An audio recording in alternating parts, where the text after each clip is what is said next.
Hi friends, ఒకతను వాళ్ళ అమ్మకి డబ్బులు ఇచ్చి మళ్ళీ తిరిగి ఇవ్వాలి అనేసి అడిగాడు. ఆ టైంలో ఆవిడకి ఏం చెప్పాలో తెలియక తిరిగి ఇస్తానులే అనింది.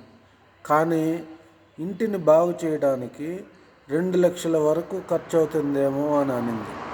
కొడుకు కదా, వాడిని అడగకపోతే ఇంకెవరిని అడగాలి అని అనుకొని అడిగింది.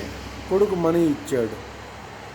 మంచి జాబ్ చేస్తున్నాడు, కానీ మనీ ఖర్చు పెట్టడం తనకి ఎక్కువ ఇష్టం ఉండదు. చుట్టూ ఉండే వాళ్ళు సంపాదించేది 10 రూపాయలు, కానీ ఖర్చు పెట్టేది 20 రూపాయల వరకు ఖర్చు పెడుతున్నారు. మిగిలిన 10 రూపాయలు ఏం చేస్తారంటే బయట వాళ్ళ దగ్గర వీళ్ళ దగ్గర తీసుకొని తిట్లు తినడం చిన్నప్పటి నుంచి చూస్తున్నాడు. అందుకని మనీ ఖర్చు పెట్టడం కొడుక్కి ఇష్టం ఉండేది కాదు. అలా అని అమ్మ అడిగితే ఇవ్వకుండా ఉండటమా అనేది ఇతని ఆలోచన.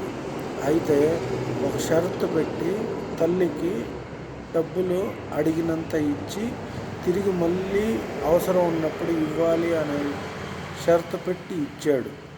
అప్పుడు తల్లి ఖర్చు తక్కువ పెడుతుంది అనేది ఒక ఆలోచన. ఒక 3 ఏళ్ళ తర్వాత డబ్బులు తన దగ్గర ఉన్నా కూడా అమ్మతో అడిగాడు.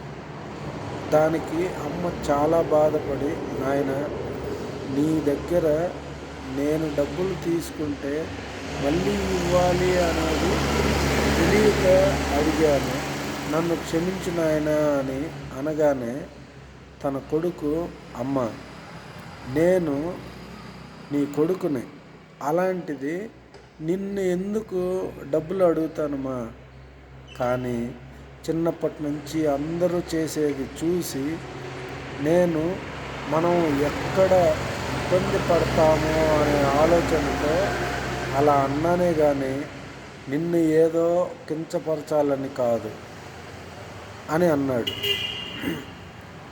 అది విన్న తల్లి కళ్ళల్లోంచి నీళ్లు రాగానే అది కొడుకు చూసి తాను కూడా కళ్ళల్లో నీళ్లు పెట్టాడు. ఇది